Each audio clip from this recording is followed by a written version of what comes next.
بسم اللہ الرحمن الرحیم۔ السلام علیکم۔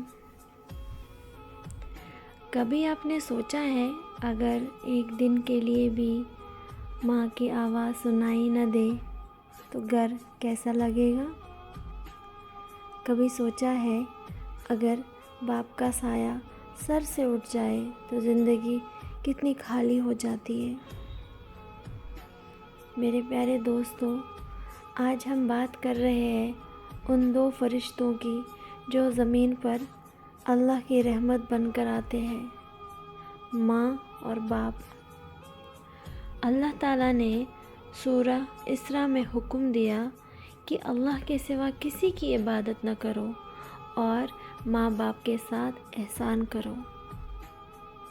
سوچئے، اللہ نے اپنی عبادت کے ساتھ ماں باپ کا ذکر کیا، پھر اللہ فرماتا ہے کہ انہیں اف تک نہ کہو، ان پر غصہ نہ کرو، ان سے نرمی اور عزت کے ساتھ بات کرو۔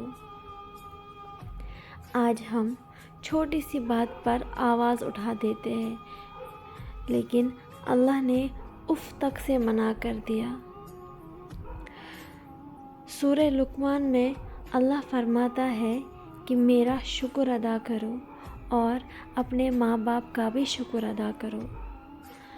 دوستو، ایک صحابی نے رسول اللہ صلی اللہ علیہ وسلم سے پوچھا، سب سے زیادہ حسن سلوک کا حقدار کون ہے؟ آپ صلی اللہ علیہ وسلم نے فرمایا، تمہاری ماں۔ پھر پوچھا گیا، پھر کون ہے؟ فرمایا، تمہاری ماں۔ پھر پوچھا گیا تیسری بار، اور کون ہے؟ فرمایا، تمہاری ماں۔ پھر جب اور ایک بار پوچھا تو آپ صلی اللہ علیہ وسلم نے جواب دیا، تمہارا باپ۔ 3 مرتبہ ماں کا نام لیا، پھر باپ کا۔ یہ ہے ماں باپ کا مقام۔ ماں جو 9 مہینے درد سہ کر بھی مسکراتی ہے، جو رات بھر جاگ کر بھی صبح ہمیں پیار سے اٹھاتی ہے، جو کبھی بھی اپنے چہرے پہ شکوہ یا گلہ نہیں کرتی، کبھی تھکان کا احساس نہیں دلاتی، اور جو باپ جو خاموشی سے محنت کرتا ہے، اپنی خواہشیں قربان کرتا ہے، صرف اس لیے کہ ہم خوش رہیں، اپنی زندگی کو ہمارے لیے قربان کر دیتا ہے، اپنے لیے کچھ بھی نہیں سوچتا، صرف ہمارا دیکھتا ہے، اپنے بچوں کا دیکھتا ہے۔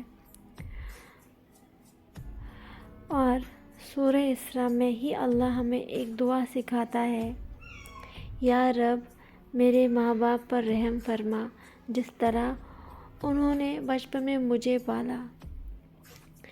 اگر آج آپ کے ماں باپ زندہ ہیں تو یقین مانیے آپ دنیا کے سب سے امیر انسان ہیں۔ ان کے پاس بیٹھ جائے، ان کا ہاتھ چوم لیجئے، ان سے معافی مانگ لیجئے، اور اگر وہ اس دنیا میں نہیں رہے تو ان کے لیے دعا کیجئے، صدقہ کیجئے، ان کے نام سے نیک کام کیجئے۔ آج کام سے پہلے، دنیا سے پہلے سب کچھ چھوڑ کے اپنی ماں کو دیکھیے، وہ ٹھیک ہے کیا، اس کو کچھ چاہیے تو نہیں۔ اپنے باپ کا حال پوچھیے، کیونکہ جب وہ چلے جاتے ہیں تو صرف یاد